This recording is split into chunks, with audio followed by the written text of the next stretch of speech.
বন্যার অবর্ণনীয় দুর্ভোগে লাখ লাখ মানুষ প্রত্যন্ত অঞ্চলে ত্রাণ পাঠাতে হিমশিম অবস্থা। কিছুক্ষণের মধ্যে জাতির উদ্দেশ্যে ভাষণ দেবেন প্রধান উপদেষ্টা। অন্তর্বর্তী সরকারকে যৌক্তিক সময় দিতে চাই, অনির্দিষ্টকালের জন্য নয় বলেছেন মির্জা ফখরুল। শেখ হাসিনার চক্রান্তের বিষয়ে সতর্ক থাকার আহ্বান মেজর হাফিজের। 91 থেকে এ পর্যন্ত রাষ্ট্রপতি কতজনের কারাদণ্ড মওকুফ, দণ্ড স্থগিত বা কমিয়েছেন তার তালিকা দিতেও প্রকাশ্যে লিগ্যাল নোটিশ। দেখছিলেন ক্রাউন সিমেন্ট সংবাদ শিরোনাম, এবার বিস্তারিত সংবাদ। দর্শক, জাতির উদ্দেশ্যে ভাষণ দিচ্ছেন প্রধান উপদেষ্টা ডক্টর মোহাম্মদ ইউনূস। বিটিভির সৌজন্যে সরাসরি চলে যাচ্ছি সম্প্রচারে। শ্রদ্ধা জানাচ্ছি জুলাই আগস্ট মাসে ফ্যাসিবাদের বিরুদ্ধে ছাত্র জনতার অভ্যুত্থানে নিহত সকলের প্রতি। তাদের আত্মার মাগফিরাত কামনা করছি। তাদের আত্মত্যাগের বিনিময়ে নতুন বাংলাদেশ গড়ার শপথ নিয়ে আমি আপনাদের কাছে কিছু কথা বলতে চাই। শরণার্থীকালের ভয়াবহ বন্যায় যারা মৃত্যুবরণ করেছেন, যারা অসুস্থ হয়ে পড়েছেন বা যারা সর্বস্ব হারিয়েছেন, যারা দুঃসহ জীবনযাপন করছেন, তাদের স্মরণে রেখে আজকের কথাগুলো বলছি। বন্যা দুর্গতদের জীবন দ্রুত স্বাভাবিক করার জন্য যাবতীয় উদ্যোগ সরকারি বেসরকারি পর্যায়ে নেবার আয়োজন করেছি। ভবিষ্যতে সকল ধরনের বন্যা প্রতিরোধে আমাদের আভ্যন্তরীণ এবং প্রতিবেশীদের সঙ্গে যাতে যৌথভাবে নেওয়া যায় সে আলোচনা শুরু করেছে। প্রিয় দেশবাসী, আপনারা জানেন বিপ্লবী ছাত্র জনতা জাতির এই ক্রান্তি লগ্নে আমাকে এক গুরু দায়িত্ব অর্পণ করেছে। তারা নতুন এক বাংলাদেশ গড়তে চায়। নতুন প্রজন্মের এই গভীর আকাঙ্ক্ষাকে বাস্তবে রূপ দেওয়ার সংগ্রামে আমি একজন সহযোদ্ধা হিসেবে তাদের সঙ্গে যোগ দিয়েছি। দেশের সকল বয়সের, সকল পেশার, সকল মতের, সকল ধর্মের সবাইকে বিনা দ্বিধায় এই সংগ্রামে যোগ দেওয়ার আহ্বান জানাচ্ছি। প্রিয় দেশবাসী, লক্ষ লক্ষ শহীদের রক্তের বিনিময়ে এবং লক্ষ লক্ষ মা বোনের আত্মদানের বিনিময়ে যে বাংলাদেশ আমরা পেয়েছিলাম তা ফেসিবাদ এবং স্বৈরাচারের হাতে ধ্বংস হয়ে গেছে। আপনারা দেখেছেন আমাদের প্রতিটি প্রতিষ্ঠানকে তারা কিভাবে শেষ করেছে। দেশের রন্ধ্রে রন্ধ্রে ঢুকে গেছে দুর্নীতি। এমন এক দেশে আমাদের দেশ রূপান্তরিত হয়েছে যেখানে স্বৈরাচারের পিয়নও দুর্নীতির মাধ্যমে 400 কোটি টাকার সম্পদ করার মতো অকল্পনীয় কাজ করে গেছে নির্বিবাদে। শিক্ষা খাতকে পঙ্গু করে দিয়েছে। ব্যাংকিং ও শেয়ার বাজার খাতে লুটপাট, প্রকল্প ব্যয়ে বিশ্ব রেকর্ড, অবাধ সম্পদ পাচার, আইন শৃঙ্খলা রক্ষাকারী সংস্থাকে নিজ দলের পুতুলে রূপান্তর, বাক স্বাধীনতা হরণ, মানবাধিকার হরণ, এসবই হিমশৈলের অগ্রভাগ মাত্র। ক্ষমতা কুক্ষিগত করতে ফ্যাসিবাদী সরকার খর্ব করেছে জনগণের সাংবিধানিক ক্ষমতা ও অধিকার। দুঃশাসন, দুর্নীতি, অন্যায় ও বিচার, নিপীড়ন, বিচারের নামে প্রহসনের মাধ্যমে জনসুরক্ষা বিপন্ন করেছে। জনগণকে নির্যাতন, বঞ্চনা ও বৈষম্যের মুখোমুখি দাঁড় করিয়ে দিয়েছে। প্রিয় দেশবাসী, কিন্তু এই দ্বার প্রান্তে দাঁড়িয়েই আমাদের গড়তে হবে স্বপ্নের বাংলাদেশ। বৈষম্যহীন, শোষণহীন, কল্যাণময় এবং মুক্ত বাতাসের রাষ্ট্রের যে স্বপ্ন নিয়ে ছাত্র জনতা আন্দোলনে ঝাঁপিয়ে পড়েছিল, আমি তাদের সেই স্বপ্ন পূরণে অঙ্গীকারবদ্ধ। আপনাদের সবাইকে এই শুভলগ্নে তাদের স্বপ্ন পূরণে সমস্ত শক্তি নিয়ে এগিয়ে আসার আহ্বান জানাচ্ছি। গণরোষের মুখে ফ্যাসিবাদী সরকার প্রধান দেশ ত্যাগ করার পর আমরা এমন একটি দেশ গড়তে চাই যেখানে প্রতিটি নাগরিকের মানবাধিকার থাকবে পুরোপুরি সুরক্ষিত। বর্তমান সরকারের দায়িত্ব গ্রহণের মাত্র 2 সপ্তাহ শেষ হলো।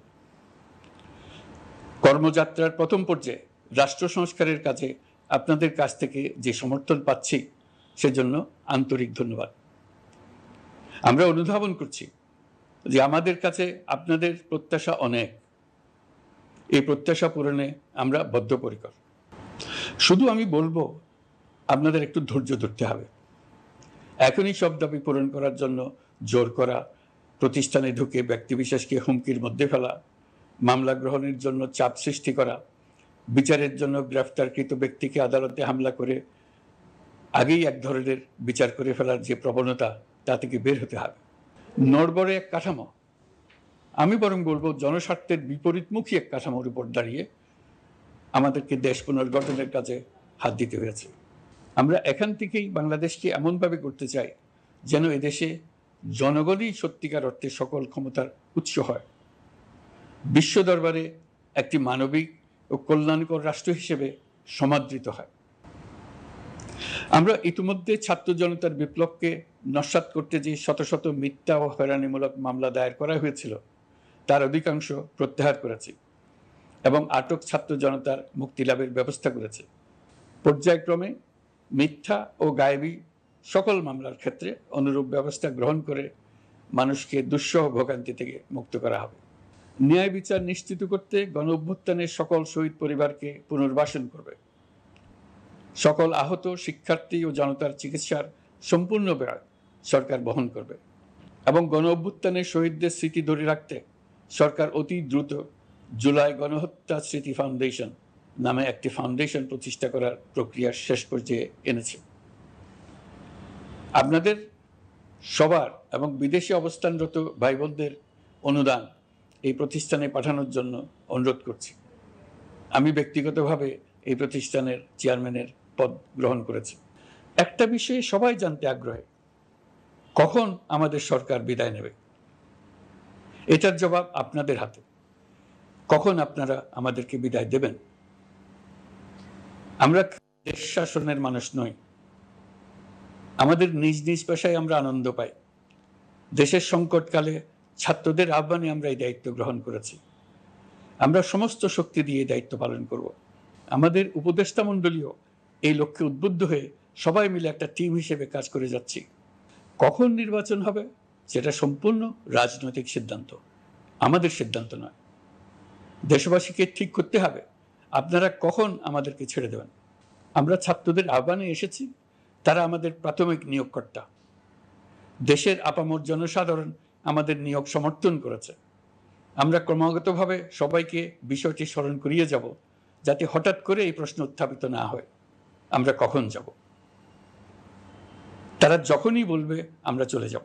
আমি নিশ্চয়তা দিচ্ছি, আমরা আমাদের পক্ষ থেকে মেয়াদ বৃদ্ধির কোনো প্রশ্ন তুলব না। আমরা আপনাদের সকলের দোয়া চাই। যেই কদিন আছি সেই সময়টুকু উপদেষ্টা মণ্ডলীর প্রত্যেকে নিজ নিজ সাধ্যমতো দেশের এই সংকটকালে সংকট উত্তরণে যেন নিজ নিজ মেধা সাধ্যমতো কাজে লাগাতে পারে। নতুন বাংলাদেশ গড়ার যে সুযোগ ছাত্র জনতার রক্তের বিনিময়ে আমরা অর্জন করলাম, আমরা আমাদের মতানৈক্যের কারণে সেটা যেন হাতছাড়া করে না ফেলে, এটা আমরা নিশ্চিত করতে চাই। এই সুযোগ এবার হারিয়ে ফেললে আমরা জাতি হিসেবে পরাজিত হয়ে যাব।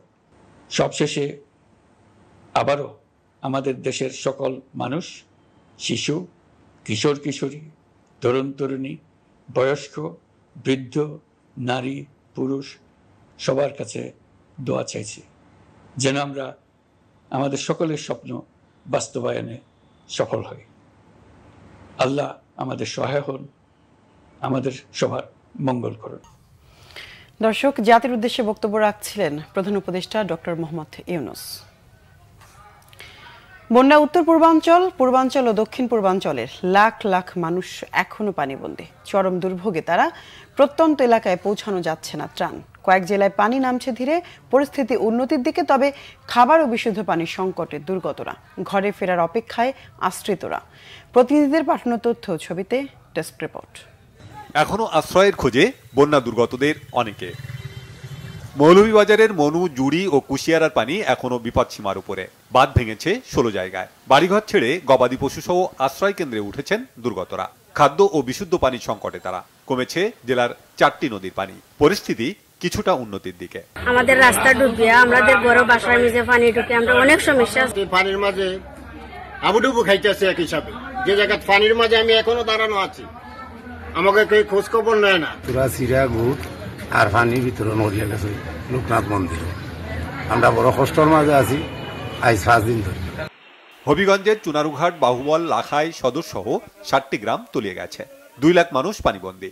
টিউবওয়েলগুলো পানির নিচে থাকায় বিশুদ্ধ পানির তীব্র সংকটে দুর্গতরা। ত্রাণ তৎপরতা চললেও প্রয়োজনের তুলনায় কম। চট্টগ্রামে পরিস্থিতি কিছুটা উন্নতির দিকে। জেলার মিরসরাই, ফটিকছড়ি, হাটহাজারী, রাউজানের বেশিরভাগ এলাকা থেকে বন্যার পানি নামছে। ঘরে ফিরতে শুরু করেছে শিক্ষা প্রতিষ্ঠানে আশ্রয় নেওয়া মানুষ। চালু হয়েছে বন্ধ হয়ে যাওয়া সড়ক যোগাযোগ। তবে এখনো কিছু কিছু এলাকায় নৌকায় যাতায়াত করছেন পানিবন্দী মানুষ। কর্ণফুলী, হালদা, শিকলবাহা, শিকল ও সাঙ্গু নদীর পানি এখনো বিপদসীমার উপরে। চলছে ত্রাণ তৎপরতা। কুমিল্লায় বেড়েছে পানিবন্দী মানুষের দুর্ভোগ। নৌকা না থাকায় পৌঁছাচ্ছে না ত্রাণ।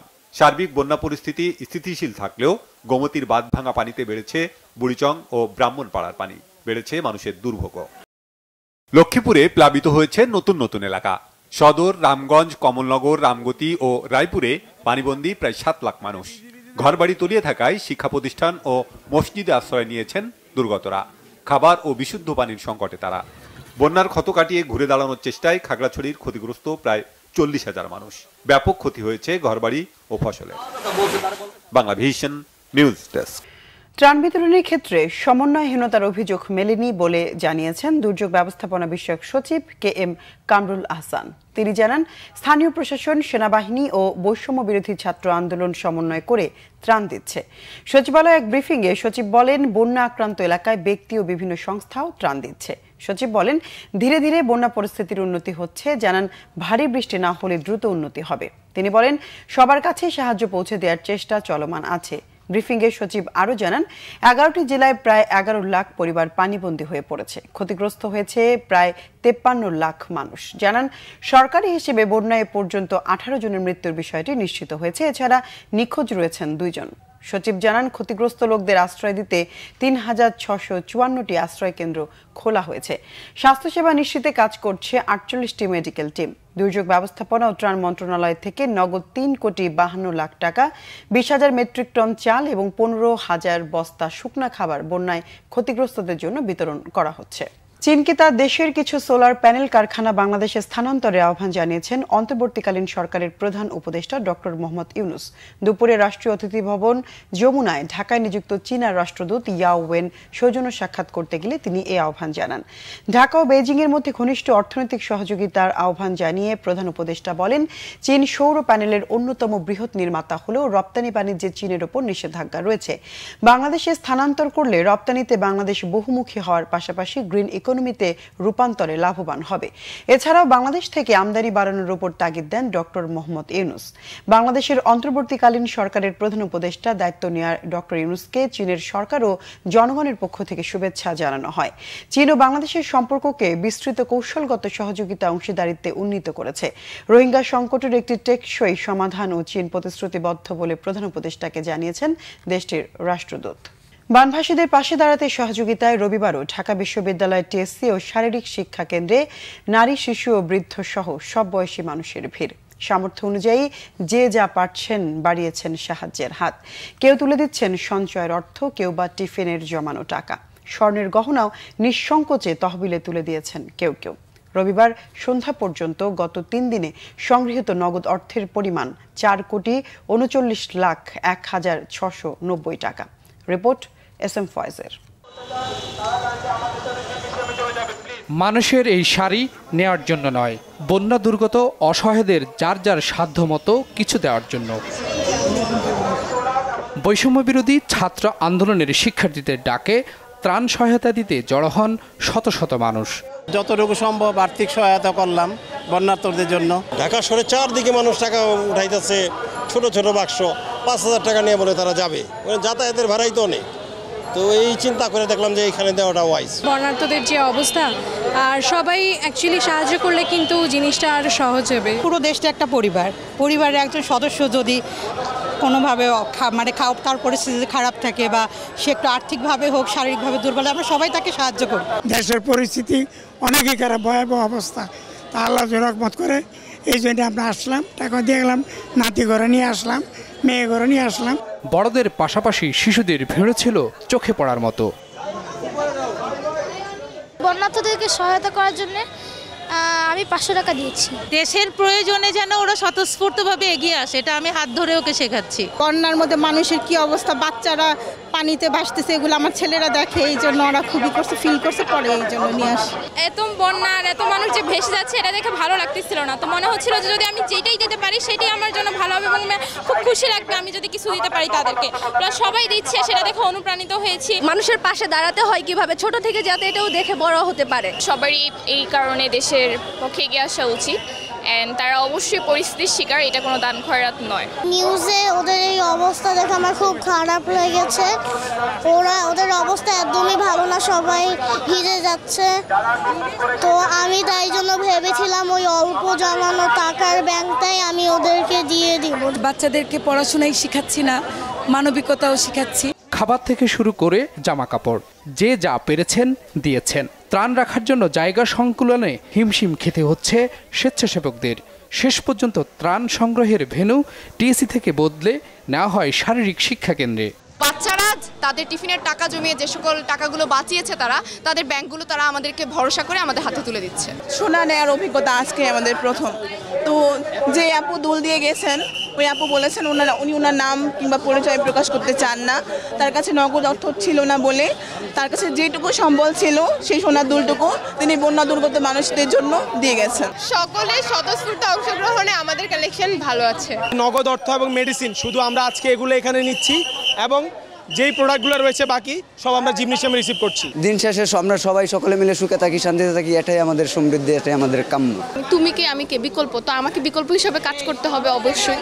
তো বিকল্পটা দেখাতে হবে, তো দেখানোর জন্য আসলে এখানে কাজ করতে আসা। বিভিন্ন যে প্রশাসক আছে, জেলা প্রশাসক বা ইউনো বলি বা এদেরও কিছুটা একটু সমন্বয়হীনতার অভাব আছে। আমরা এখান থেকে ত্রাণ কিন্তু ডিসি অফিস বরাবর বা ইউনো বরাবর কিন্তু পাঠাচ্ছি, কিন্তু ওনারা কি করছে, সামনে যারা আছে সম্মুখে তাদের পর্যন্ত সীমাবদ্ধ, একটু রিস্ক নিয়ে যে ভিতরে যাবে সেই যাওয়াটা ওনারা যাচ্ছেন না। ত্রাণ সামগ্রী নিয়ে যাচ্ছে, এদেরকে বলবো যে আল্লাহর হস্তে দয়া করে যেন এরা কোনো ধরনের ছবি তোলা বা আপলোড করা যেন না দেয়। সারাদিন কাজ করে যখন বাসায় যাই তখন হচ্ছে কি মানে নিজের কাছে এতটা শান্তি লাগে যে অ্যাটলিস্ট কিছু না করতে পারলেও এতটুকু নিজের যতটুকু দেয়া দরকার ততটুকু দিয়ে তারপর আমরা বাসায় গিয়ে মানে তখন একটু শান্তিতে ঘুমাতে পারি। মেকশো করেন যে তারা ওষুধটা নিয়ে আসে, কারণ আমাদের ওষুধের শর্ট দেখা যাচ্ছে। শিশুদের কাপড় আসছে, খাবার আসছে, আর এই জায়গাটাতে আমরা শুধু কাপড়টাকে রিসিভ করছি।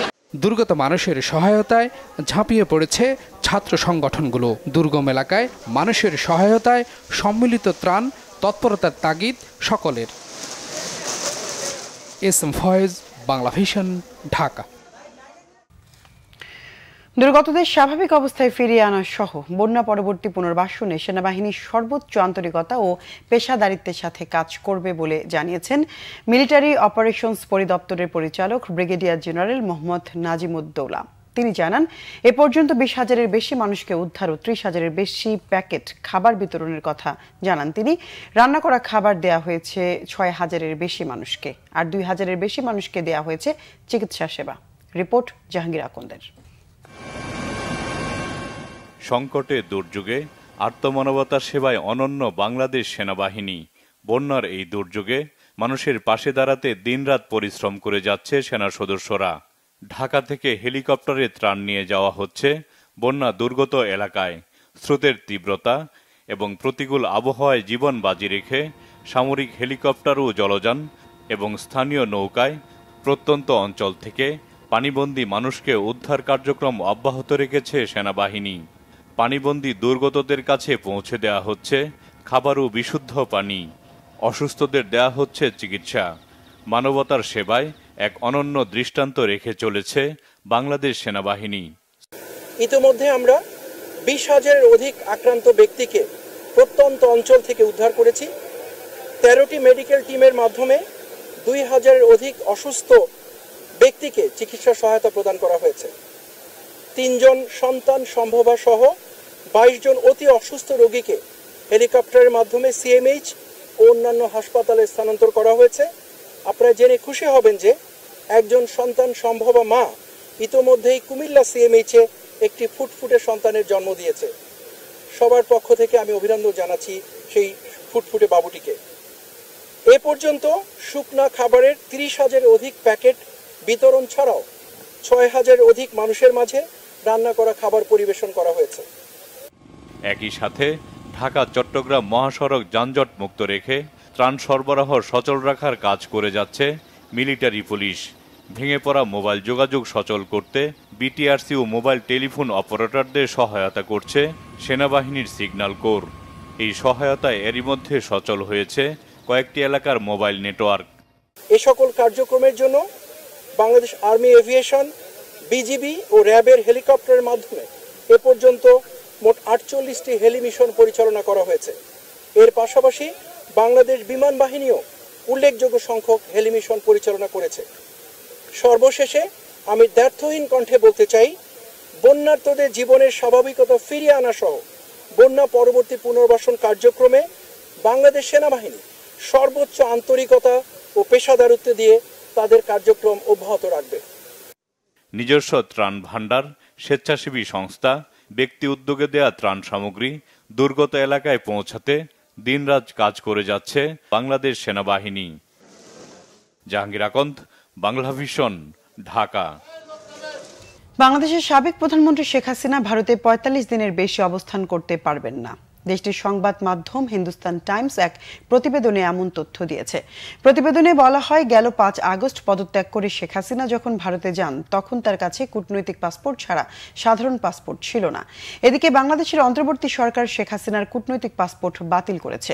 ভারতীয় ভিসা নীতি অনুযায়ী কূটনৈতিক পাসপোর্টধারী বাংলাদেশি নাগরিকরা ভারতে ভিসা ছাড়াই প্রবেশ করতে পারবেন, তবে তা ৪৫ দিনের জন্য। আজ শেখ হাসিনার ভারতে অবস্থানের ২১ দিন পূর্ণ হলো। এই পরিস্থিতিতে তিনি ভারতে আর বেশি দিন থাকতে পারবেন না বলে জানিয়েছে হিন্দুস্তান টাইমস।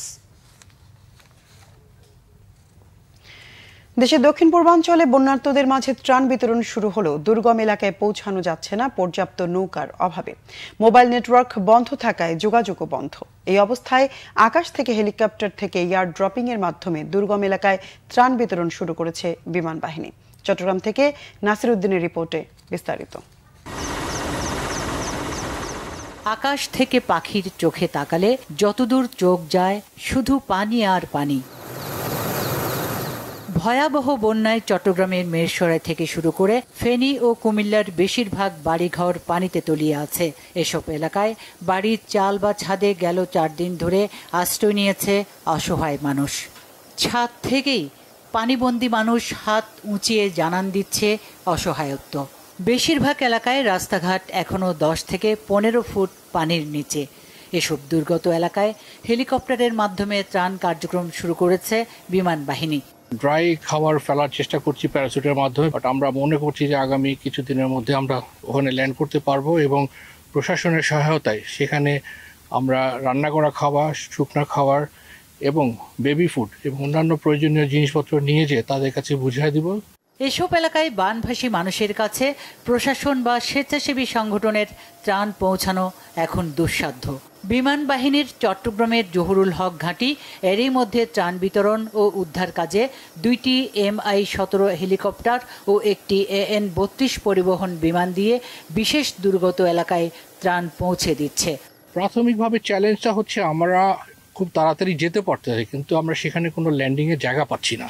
যে পরিমাণ নিয়ে যাওয়া উচিত আমাদের, সেই পরিমাণটা নিয়ে একটা সুষ্ঠুভাবে এটাকে ডিস্ট্রিবিউট করতে পারছি না। একটা বড় অংশ এটা নষ্ট হয়ে যাচ্ছে, বাট এটা ছাড়া আমাদের এখন কোনো উপায় নেই। ত্রাণ বিতরণের বাইরে UAV ড্রোন দিয়ে দুর্গত এলাকায় জরিপ করা হচ্ছে। পানি নেমে গেলে এই জরিপ অনুসারে ওষুধ ও খাবার পৌঁছানোর আলাদা পরিকল্পনাও প্রস্তুত হচ্ছে। Bangla vision news desk. বিএনপির মহাসচিব মির্জা ফখরুল ইসলাম আলমগীর বলেছেন, যোগ্য লোকদের নিয়ে গঠিত অন্তর্বর্তী সরকারকে যৌক্তিক সময় দিতে চাই, তবে তা অনির্দিষ্টকালের জন্য নয়। বিকেলে সিলেটের একটি 5 তারকা হোটেলের হলরুমে জেলা ও মহানগর বিএনপি আয়োজনে সাংবাদিকদের সাথে মতবিনিময়কালে তিনি এই কথা বলেন। মির্জা ফখরুল বলেন, বিপ্লব পরবর্তী নতুন বাংলাদেশ নির্মাণে কাজ শুরু হয়েছে। অন্তর্বর্তীকালীন সরকারকে সব ধরনের সহায়তা করবে বিএনপি। প্রয়োজনীয় সংস্কার করে ডক্টর ইউনূসের নেতৃত্বে গঠিত সরকার দ্রুত নির্বাচন করবে বলে তিনি আশাবাদ প্রকাশ করেন। বিএনপির মহাসচিব বলেন, শেখ হাসিনা ভারতে বসে বাংলাদেশের মানুষকে বিভ্রান্ত করার চেষ্টা করছে, কিন্তু দেশের মানুষ এখন সব বোঝে। 15 বছরের স্বৈরাচারী সরকারকে হটিয়ে দেশের মানুষ তা প্রমাণ করেছে বলেও তিনি মন্তব্য করেন। এর আগে দুপুরে তিনি হযরত শাহজালাল রহমতুল্লাহি আলাইহি ও হযরত শাহপরান রহমতুল্লাহি আলাইহির মাজার জিয়ারত করেন। আমরা আপনার প্রথমেই বলেছি যে আমরা এই অন্তর্বর্তীকালীন সরকারকে আমরা যৌক্তিক সময় দিতে চাই এবং সেই যৌক্তিক সময় যেটা বলেছি যে আপনার একটা সংস্কার যেগুলো যেগুলো জায়গায় সংস্কার কথা বলা হয়েছে সেই সংস্কার করতে যতটুকু সময় লাগে, বাট এটা যৌক্তিক সময় হতে হবে। এটা এমন না যে আপনার অনির্দিষ্ট সময়, একটা যৌক্তিক সময়ের মধ্যে সেটা করতে হয়, এটা স্পষ্ট করে বলেছি। এদিকে শেখ হাসিনা ভারতে বসে চক্রান্ত চালাচ্ছেন দাবি করে ছাত্র জনতাকে সতর্ক থাকার আহ্বান জানিয়েছেন বিএনপির স্থায়ী কমিটির সদস্য অবসরপ্রাপ্ত মেজর হাফিজ উদ্দিন আহমেদ। তিনি বলেন, আয়না ঘরের নামে যারা মানুষ হত্যা করেছে, গুম করেছে, তারা এখনো বহাল তবিয়তেই আছে। দ্রুত আয়না ঘরের স্রষ্টাদের বিরুদ্ধে ব্যবস্থা নিতে হবে। জাতীয়তাবাদী মুক্তিযোদ্ধা দলের ৩২তম প্রতিষ্ঠাবার্ষিকীতে বিএনপির প্রতিষ্ঠাতা জিয়াউর রহমানের মাজারে শ্রদ্ধা নিবেদন শেষে এসব কথা বলেন তিনি। শেখ হাসিনা সরকারকে মদতদানকারী যারা উপদেষ্টা পরিষদ ও প্রশাসনে আছে তাদের সরিয়ে দেবার দাবি জানান মেজর হাফিজ। শিক্ষার্থীদের আন্দোলনে ছাত্র জনতাকে হত্যাকারী দুর্বৃত্তের সেনানিবাসে জায়গা দিয়ে সেনাবাহিনী ভুল করেছে বলেও মন্তব্য করেন মেজর হাফিজ। সেনানিবাসে আশ্রয় নিয়েছে ৬২২ জন, এরা প্রত্যেকে অপরাধী। তাদের তালিকা প্রকাশ করুন। তালিকা প্রকাশ করতে ভয়ের কি আছে? যারা আয়নাঘর নির্মাণ করেছে, সরকারের উচিত ছিল, প্রতিরক্ষা মন্ত্রী, প্রধান উপদেষ্টার উচিত ছিল সাংবাদিকদেরকে সেখানে নিয়ে গিয়ে দেখানো কত ঘৃণিত এই নরপশুর দল, কিভাবে নিরীহ মানুষদেরকে তারা অত্যাচার করেছে, টর্চার করেছে, হত্যা করেছে। কই আয়নাঘরের স্রষ্টাদের কারোই তো কিছু হচ্ছে না, একজনকে মাত্র গ্রেফতার করা হয়েছে। 1991 সালের জানুয়ারি মাস থেকে 2024 সালের জুলাই মাস পর্যন্ত রাষ্ট্রপতি সংবিধানের 49 অনুচ্ছেদের ক্ষমতা বলে কতজনের কারাদণ্ড মওকুফ, দণ্ড স্থগিত বা হ্রাস করেছেন তার তালিকা প্রকাশ ও প্রদানের জন্য লিগ্যাল নোটিশ পাঠানো হয়েছে। স্বরাষ্ট্র সচিব, আইন সচিব, মন্ত্রিপরিষদ সচিব ও রাষ্ট্রপতির কার্যালয়ের সচিবকে নোটিশ পাঠানো হয়। সুপ্রিম কোর্টের আইনজীবী ব্যারিস্টার মোহাম্মদ ওমর ফারুক আজ এই নোটিশ পাঠিয়েছেন।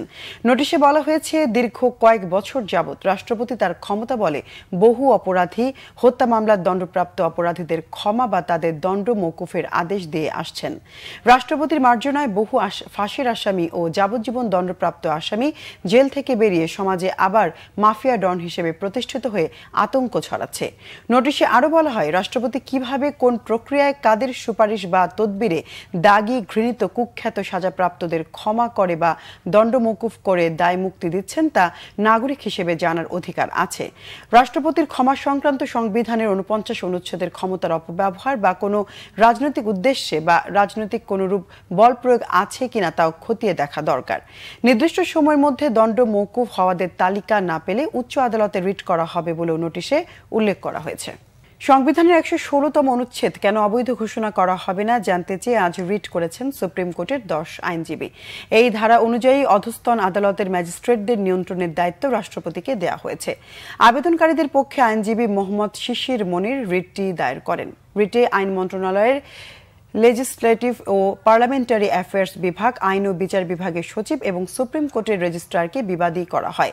এছাড়াও রিটে বিচার বিভাগের জন্য আলাদা সচিবালয় প্রতিষ্ঠার নির্দেশনা চাওয়া হয়েছে। এতে বলা হয়, সংবিধানে ওই ধারাটির ফলে রাষ্ট্রপতি অধস্তন আদালতের ম্যাজিস্ট্রেটদের কর্মস্থল নির্ধারণ, পদোন্নতি দান ও ছুটি মঞ্জুর সহ শৃঙ্খলা বিধানের বিষয়ে সিদ্ধান্ত নিতে পারেন, যার মাধ্যমে মূলত রাষ্ট্রের নির্বাহী বিভাগ বিচার বিভাগের উপর হস্তক্ষেপ করে থাকে। রিটকারীদের দাবি, ওই অনুচ্ছেদের মাধ্যমে বিচার বিভাগে হস্তক্ষেপ করে সংবিধানের মূল কাঠামোকে ক্ষতিগ্রস্ত করা হয়েছে।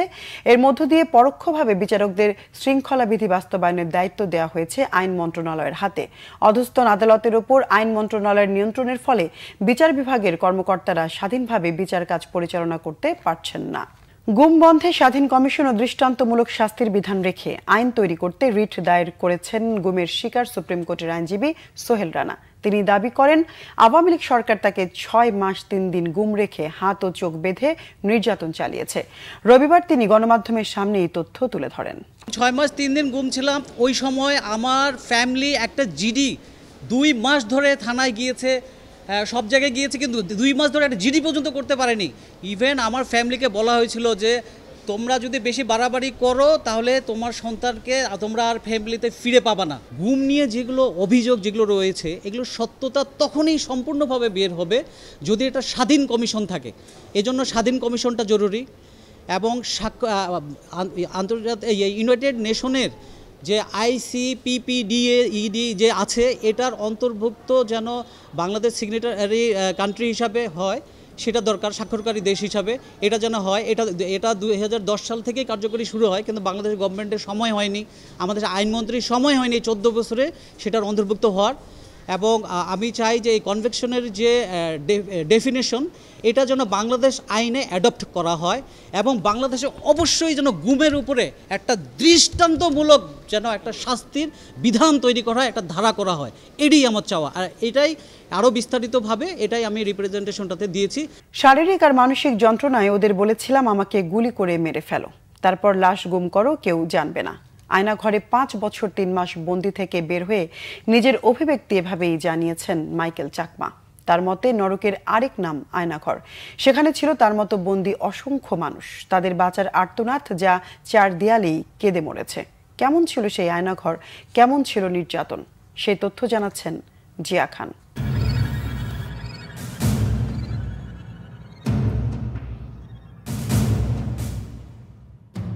আয়নাঘর, যে নামটি শুনলে চোখের সামনে ভেসে ওঠে নির্মমতা, নির্যাতন আর মৃত্যু যন্ত্রণা। প্রাণ নিয়ে বেঁচে আসা মানুষগুলো আয়নাঘরকে বলেছেন নরক। সেখানে কেমন ছিল তাদের অভিজ্ঞতা, সে কথাই শুনব। মাইকেল চাকমা 2019 সালের 9 এপ্রিল রাজধানীর কল্যাণপুর থেকে আইনশৃঙ্খলা বাহিনীর পরিচয়ে তুলে নেওয়া হয় তাকে। মাইক্রোবাসে ওঠানোর পরেই বেঁধে ফেলা হয় তার চোখ। তারপরে আমার হ্যান্ডকাপ লাগালো, কালো কাপড়টি চোখ বুঝে একটা জায়গা নিল। ওই জায়গাটা একটা ভারী কিন্তু সেটা দেখে থানার মতো, ভিতরে লক আপ হচ্ছে 3টা। তারপরে ওই লক আপে ঢোকানো হলো। বন্দি জীবনে তাকে রাখা হয়েছিল কয়েকটি গোপন জায়গায়, নিজেও জানতেন না আয়নাঘর কি, যেখানে ছিল আরো অসংখ্য বন্দি। অনেক বড় জায়গাটা, 100 রুম আছে, কয়েকশো রুম। সেখানে আমার মতে কয়েকশো লোক রাখার মতো জায়গা আছে ওখানে। দেখা যায় না, কিন্তু সাইডে যে কান্নাকাটি করে শব্দ শোনা যায়, তাদের যে নামাজ পড়ার শব্দ শোনা যায়। কোনো লোক এমনি চিৎকার দিয়ে কান্না করতো, আল্লাহ আল্লাহ করে একদম। তারপরে এসে ওরা তাকে মানে বকাবকি করতো, এই চুপ, কান্না করো চুপ। জিজ্ঞাসাবাদের নামে নির্যাতন কতটা ভয়ঙ্কর ছিল সেই বর্ণনা দিলেন তিনি। হাত পেছনে করে বাড়ি দেয়, সামনে আমার চোখ পাটা দেখতে দেয় না, দেখি না। আমি কিছু আন্দাজ করি। কোটা বলার চেয়ারে বসিয়েছিল আমাকে, ওই চেয়ারটা হাতল আছে, হাতল লক দেওয়ার সিস্টেম আছে, পায়েও লক দেওয়ার সিস্টেম আছে। তারপর এখানে পেশিয়ে একটা রশি মাথা থেকে এই পর্যন্ত বেড়ে একদম চেয়ারে নড়াচড়া করে যায় না এভাবে। তো চেয়ারটা একটু ঠেলা দিলে একদম করে রোল করে চেয়ারটা। তো সে আমাকে বলছে, তোমাকে আমি 240 ভোল্টেজের ইলেকট্রিসিটি ভোল্টেজের পুরে ফেলবো, তুমি সত্য কথা বলবো। আমি বলবো কি বলেন না, অসুবিধা নেই, আমি একটু সত্য কথা বলছি।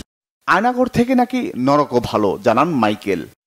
কোনো রুমে সিসি ক্যামেরা লাগানো আছে, আর ওখানে তো বায়ু চলাচলের কোনো নর্মাল যে বায়ু চলাচলের ন্যাচারাল বায়ু চলাচল তার ব্যবস্থা নাই। কোনো রুমে একটু করে আলো ঢুকে, ম্যাক্সিমাম রুম একেবারে অন্ধকার। বাতাস তো লাগে না, উপরে লাগানো থাকে ফ্যান, বাতাসটা যায় ওই দিকে, আপনি থাকবেন তো নিচে। হাতুড়ি পেটা দিয়ে কি একটা করে আধা ঘন্টা বা 1 ঘন্টা এরকম করবে। ফ্যানের শব্দটা দেখবেন একেবারে অন্যরকম হয়ে গেছে, এমন শব্দ করে কোনো সময়। এভাবে আমাকে অনেক মাছ করেছে, একটু ঘুমাতেও দেয়নি। লোহার উপর যে রড যে কষলে, লোহার পাতের উপর রড কষলে যেরকম শব্দ একটা হয়, একদম করে মানে ঘুমানো যায় না। আপনি যখন ভেঙে পড়বেন না, তখন আরও কষ্ট দেয় তারা।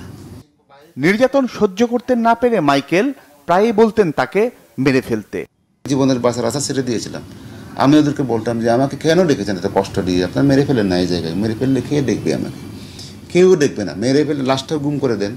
ওখানে থাকাটা মানেই অত্যাচার, প্রচুর অত্যাচার করতে করতে করতে করতে ওয়াশরুমে নেওয়ার সময় আমি যদি বলি আমি একটু টয়লেটের চাপ বেশি, একটু প্লিজ নিয়ে যান না, করতে করতে রাত 2-4 ঘন্টা বসিয়ে রাখে। একবার আমাকে মানে খুব মানে বলতেও মন চায় না, মানে খুব খারাপ পাবে, বলছে লুঙ্গির উপর পায়খানা করেন। নির্যাতন করা মুখগুলো দেখেননি মাইকেল, তবে সেসব কণ্ঠস্বর এখনো কানে বাজে তার।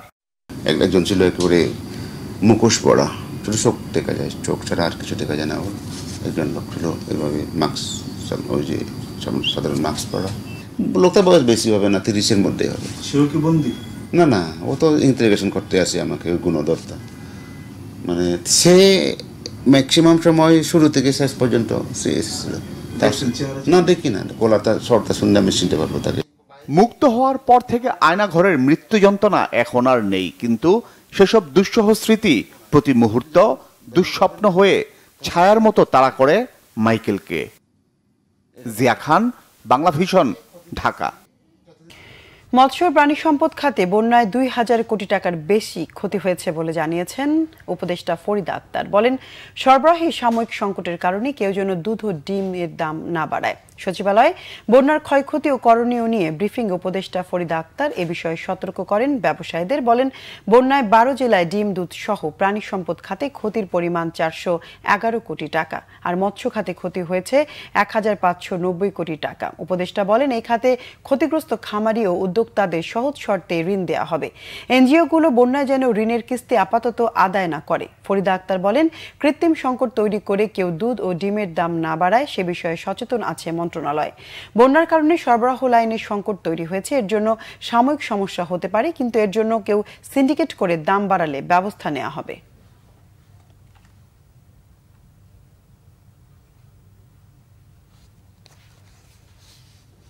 পার্বত্য চট্টগ্রাম বিষয়ক উপদেষ্টা সুপ্রদীপ চাকমা বলেছেন, বৈষম্য বিরোধী আন্দোলন গণমানুষের মনে নতুন আশা সঞ্চার করেছে। এই আন্দোলন মানুষের জীবনে কিভাবে প্রতিফলিত হতে পারে তার বাস্তবায়ন করবে অন্তর্বর্তী সরকার। রাঙ্গামাটি জেলা প্রশাসক কার্যালয়ের সভাকক্ষে জেলার বৈষম্য বিরোধী ছাত্র আন্দোলনের প্রতিনিধিদের সাথে পার্বত্য বিষয়ক মন্ত্রণালয়ের বৈঠক উপদেষ্টা সুপ্রদীপ চাকমা এই কথা বলেন। উপদেষ্টা আরো বলেন, পার্বত্য চট্টগ্রামের জেলা পরিষদ পুনর্গঠনে রাজনীতি বা দলীয় কোনো কিছুর প্রভাবের সুযোগ নেই। যারা মনোনীত হবেন তারাই বলবেন নির্দলীয় নিরপেক্ষভাবে মনোনীত হয়েছেন তারা। কে থাকবে কে থাকবে না সবার মতামতের ভিত্তিতেই হবে। আগের অনেক কিছুই থাকবে না জানিয়ে সংস্কারে সৎ, যোগ্য, দক্ষ মানুষ প্রাধান্য পাবেন বলে জানান তিনি। এর আগে একই স্থানে জেলা প্রশাসনের কর্মকর্তাদের সাথে উপদেষ্টা সুপ্রদীপ চাকমা মত বিনিময় করেন। শেখ হাসিনাকে দ্রুত দেশে ফিরিয়ে এনে বিচারের মুখোমুখি করা, দুর্নীতিবাজ বিচারপতিদের পদত্যাগ এবং ব্যারিস্টার আশরাফুল ইসলামের ওপর হামলাকারীদের গ্রেফতার ও বিচারের দাবি জানিয়েছেন আইনজীবীরা। সুপ্রিম কোর্ট বার অ্যাসোসিয়েশনের সদস্যদের ব্যানারে এক সংবাদ সম্মেলনে আইনজীবীরা এই দাবি জানান। বলেন, দেশের বিচার বিভাগের সংস্কারের লক্ষ্যে দুর্নীতিগ্রস্ত ২৫ জন বিচারপতির একটি তালিকা প্রধান বিচারপতির কাছে দেওয়া হয়েছে। হাইকোর্ট বিভাগের এইসব বিচারপতিকে অবিলম্বে পদত্যাগের আহ্বান জানান তারা। অন্যথায় সুপ্রিম কোর্ট বারের সদস্যরা আন্দোলন চালিয়ে যাবে। সংবাদ সম্মেলনে লিখিত বক্তব্য পাঠ করেন অ্যাডভোকেট শাহ আহমেদ বাদল। ৩৭ দিন বন্ধ থাকার পর ফের চালু হয়েছে মেট্রো রেল। সকাল থেকে নিয়মিত সূচি অনুযায়ী চলছে। যানজটের ভোগান্তি থেকে রক্ষা পেয়ে খুশি মেট্রো রেলের যাত্রীরা। এদিকে মেট্রো রেলকে জরুরি সেবা হিসেবে ঘোষণা করা হবে বলেছেন সড়ক পরিবহন উপদেষ্টা ফাউজুল কবির খান। বিস্তারিত সৈকত সাদিকের প্রতিবেদনে। কোটা সংস্কার আন্দোলনের অস্থিতিশীল পরিস্থিতিতে মিরপুর ১০ নম্বর ও কাজীপাড়া স্টেশন ভাঙচুরের ঘটনায় ১৮ জুলাই বন্ধ রাখা হয় মেট্রো রেল সার্ভিস। টানা ৩৭ দিন বন্ধ থাকার পর রবিবার সপ্তাহের প্রথম কর্মদিবসে আবার চালু হলো আধুনিক এই গণপরিবহনটি। উত্তরা থেকে রবিবার সকাল ৭:১০ ছাড়ে প্রথম মেট্রো রেল। সকালে যাত্রীর সংখ্যা তুলনামূলক কম ছিল, তবে বেলা বাড়ার সাথে সাথে বাড়ে যাত্রীর সংখ্যা। উত্তরা, মিরপুর সহ বিভিন্ন এলাকার মেট্রো রেলের যাত্রীরা এই বাহনটি আবার চালু হওয়ায় বেশ খুশি। যেহেতু মাত্র ২টা স্টেশনের সমস্যা ছিল, তাহলে আরও আগে চালু করা যেত, বাট তারপরও চালু হয়েছে, এটা অবশ্যই সাধুবাদ জানাই। যে কদিন আসা যাওয়া হয়েছিল তখন আসলে ভোগান্তিটা ছিল যে রিক্সা ভাড়া অনেক বেশি ছিল, প্রচুর দুর্ভোগ ছিল। যানজটে ২.৫-৩ ঘন্টা বাসে লাগতো, বাসের জন্য দাঁড়ানো থাকতো ১ ঘন্টা ১.৫ ঘন্টা করে। এখন মোটামুটি খুবই ভালো। যাত্রীরা বলেন, দীর্ঘ যানজটের ভোগান্তি এড়াতে নির্দিষ্ট সময়ে কাঙ্ক্ষিত গন্তব্যে পৌঁছানোর আধুনিক এই বাহনের বিকল্প নেই। হঠাৎ করে বন্ধ হওয়ায় বেশ উদ্বিগ্ন ছিলেন নগরবাসী। এত দ্রুততার সাথে চালু করতে পেরেছে ডিটিএমসিলকে আমরা খুব ধন্যবাদ জানাই। আসলে ওই সময় সরকার চেয়েছিল এই মেট্রো রেল দিয়ে আন্দোলন ভিন্ন খাতে নেওয়ার জন্য, আসলে ওইটা সঠিক ছিল না। বিগত সরকারের পক্ষ থেকে বলা হয়েছিল মেট্রো রেল চালু করতে বছরখানিক সময় লাগতে পারে, কিন্তু অন্তর্বর্তীকালীন সরকার দায়িত্ব নেওয়ার ১৫ দিনের মধ্যেই চালু হলো মেট্রো রেল চলাচল। সড়ক পরিবহন উপদেষ্টা সকালে এটি পরিদর্শনে গিয়ে বলেন, বন্ধ দুটি স্টেশন শিগগিরই চালু করতে জাপানি প্রকৌশলীদের সঙ্গে আলোচনা করছেন। এই মেট্রো রেলটা আজকে চালু হলো, কিন্তু ১৭ তারিখে চালু করার ওনারা ব্যবস্থা উদ্যোগ নিয়েছিলেন, কিন্তু মেট্রো রেলের কিছু দাবি দেওয়ার কারণে এইটা তখন তারা চালু করতে দেন নাই। আমি মনে করি তার এটা খুব একটা অন্যায় কাজ করেছেন। তো এইটা একটা সামাজিক সম্পদ এবং এই যে এটা যে এতদিন যে লাগলো এটা কাজটা মোটেই তারা ভালো করেন নাই। ক্ষতিগ্রস্ত মেট্রো রেলের কাজীপাড়া ও মিরপুর 10 নম্বর স্টেশন দুটিতে থামবে না এই ট্রেন এবং যাত্রী সেবাও আপাতত বন্ধ থাকবে। সৈকত সাদিক, বাংলা ভিশন, ঢাকা। পুঁজিবাজারের প্রতি বিনিয়োগকারীদের আস্থা ফেরানোই প্রথম কাজ বলে জানিয়েছেন Bangladesh Securities and Exchange Commission বিএসইসির নতুন চেয়ারম্যান খন্দকার রাশেদ মাকসুদ। বাজারের জন্য বিদ্যমান আইন কানুন যথেষ্ট ভালো, তবে সেগুলোর আগে প্রয়োগ হয়নি। রবিবার বিএসইসি ভবনে সাংবাদিকদের সাথে মতবিনিময় সভায় এসব বলেন বিএসইসি চেয়ারম্যান। তিনি আরও বলেন, পুঁজিবাজারে বিনিয়োগকারীদের আনতে হবে, তবে এজন্য কৃত্রিমভাবে বাজারকে ফুলে ফেপে তোলা হবে না। 15 বছরের অনিয়ম একেবারেই দূর করা সম্ভব নয় মন্তব্য করে তিনি বলেন, বাজারে কোনো প্রকার হস্তক্ষেপ না করে তার আপন গতিতে চলতে দিতে হবে। পুঁজিবাজারকে 25 থেকে 30 বছরে অর্থনীতিতে কাজে লাগানো হয়নি। বিদেশি কিংবা ভালো কোম্পানিকে জোর করে বাজারে আনা যাবে না, তাই তাদের জন্য সহায়ক পরিবেশ তৈরি করতে হবে বলেন বিএসইসি চেয়ারম্যান। যেই ফোকাস হওয়া উচিত যে আস্থা তৈরি করা, আস্থা তৈরি করতে যে আমরা আগে যেভাবে করেছি যে কিছু পাম্পিং করা, কিছু অন্যভাবে আর্টিফিশিয়ালি, সেটা না। আমরা যেটাকে সাধারণভাবে উইন্ডো ড্রেসিং বলে থাকি সেটা না। আসলে ফান্ডামেন্টালস গুলাকে সংহত করা বা সেটাকে শক্তিশালী করা, সেই কাজগুলোকে করতে হবে। আমি একটা মিশন নিয়ে এসেছি, সেই মিশনটাকে ফুলফিল করব বলেই আমার ধারণা। সংবাদ শেষ করব ক্রাউন সিমেন্ট শিরোনামগুলো আরেকবার জানিয়ে। বন্যার অবর্ণনীয় দুর্ভোগে লাখ লাখ মানুষ, প্রত্যন্ত অঞ্চলে ত্রাণ পাঠাতে হিমশিম অবস্থা। নতুন বাংলাদেশ নির্মাণে সবাইকে অংশ নেওয়ার আহ্বান প্রধান উপদেষ্টার। অন্তর্বর্তী সরকারকে যৌক্তিক সময় দিতে চাই, অনির্দিষ্টকালের জন্য নয় বলেছেন মির্জা ফখরুল। শেখ হাসিনার চক্রান্তের বিষয়ে সতর্ক থাকার আহ্বান মেজর হাফিজের। 91 থেকে এ পর্যন্ত রাষ্ট্রপতি কতজনের কারাদণ্ড মওকুফ, দণ্ড স্থগিত বা কমিয়েছেন তার তালিকা দিতেও প্রকাশ্যে লিগ্যাল নোটিশ।